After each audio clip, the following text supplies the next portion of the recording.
Hi, my name is sculptor Marlin Miller, and I am from Florida, and this is what I do.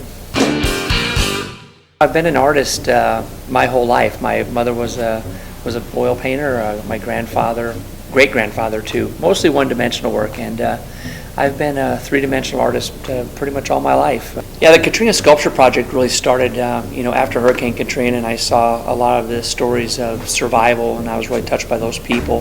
They had lost these 4, 5, 6 generation homes, and a couple months later they noticed that some of these live oak trees, giant, massive 500-600-year-old live oak trees that provided a canopy over the Gulf Road were beginning to die, and they started taking those down, and it was really just a second blow to those people that had been so devastated.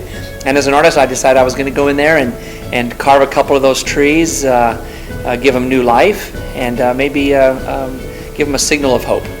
And that's kind of how it started.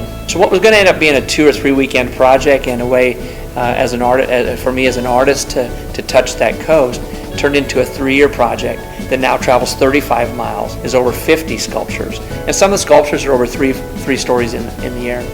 Monster sculptures. These trees were 5 to 7 feet in diameter at the base. The sculptures basically just drive Highway 90 along the entire Mississippi Gulf Coast, but this project has really expanded. I actually initially came to Augusta. My daughter was doing her military training out here at Fort Gordon, and while I was in town, I came downtown here, and it's a very exciting city. I think it's a beautiful place, really deep and rich in history, and I wanted to become a part of it in a small way, and so I became a part of this gallery. Tomorrow night, I'll be here from 5:30 to 9, Gallery on the Row on Broad Street, and I'll be here doing a book signing, and I've got quite a few sculptures here, very diverse selection of my work, some real small pieces all the way up to some larger ones like this. And this was a really exciting piece for me. Typically, I had done a lot of the sea life and birds that were kind of indigenous to the Gulf Coast, and I grew up on a farm that had horses, and I've always been moved by them, and I started experimenting with them on more of a wall hanging, and then I started expanding out into the 3-dimensional type horse heads. So these are really exciting for me because these pieces of wood that make up this horse head were accumulated after Hurricane Katrina, so they really represent the story of the rebuild, just like my giant sculptures out on the highway.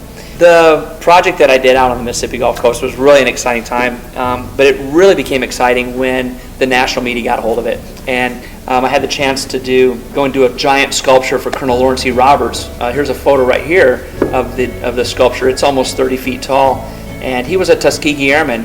His daughter, Robin Roberts of Good Morning America, flew in for the dedication of this eagle, and after I had my chance to stand there and do my 5-minute speech, I handed her an ink pen that was made from the wood of her dad's eagle, and she flew back to New York that Sunday, and Monday morning opened up Good Morning America, and in her right hand was the pen that I'd given her, the pen that's in this box right here, and it's been in her hand every day since. So that's really been an exciting thing for us. We had the chance to do a fundraiser with Jay Leno, the American Profile magazine. That's 20 million readership. But there's been just so many tangents, and we've been able, really in the last year or two, my wife and I have spent most of our time exploiting the celebrity of these sculptures to raise money for foundations and charities, and we've really just been able to raise just tens, hundreds of thousands of dollars for really super good causes.